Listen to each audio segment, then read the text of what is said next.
At what age did you know you would be a professional golfer?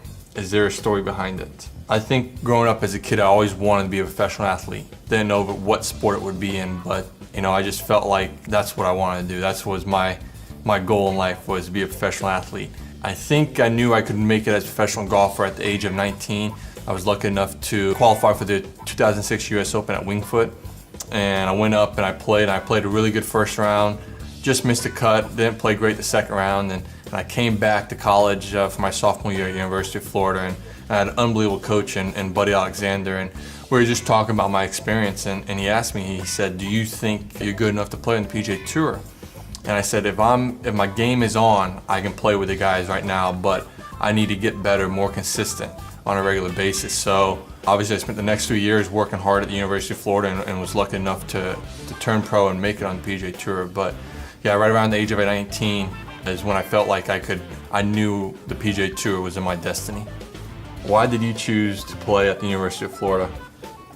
I grew up a University of Florida Gator fan my entire life. Obviously my dream college was the Florida Gators, University of Florida. I wasn't a stud junior player growing up. I was solid, but I wasn't anything special. So really I didn't even think University of Florida was a chance. But I was lucky enough that the teacher I was working with at the time, Steve LaMontagne, was a former Florida Gator himself. So he put a call into Buddy Alexander, just mentioned me to him that he had a pretty good player.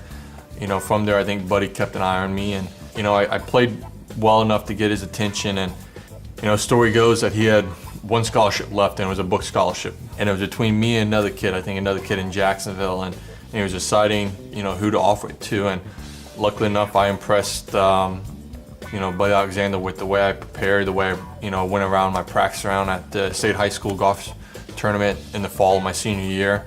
And I think he saw that I was a hard worker and offered it up to me, and I didn't want to turn it down. I accepted it as quickly as I could. What's your golf ball testing process? For me, first thing I realize is the feel. Is the feel off the club face? Is the feel off the putter? Is the feel off the chip the right feel I want?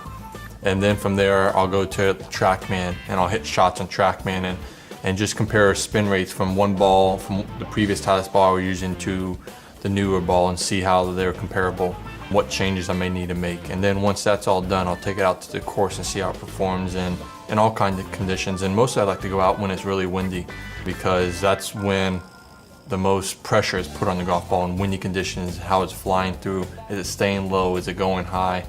Are you able to really control it? So I'm a guy who probably takes about a week or two for me to go through a testing process, just feel comfortable with the ball before I put it in.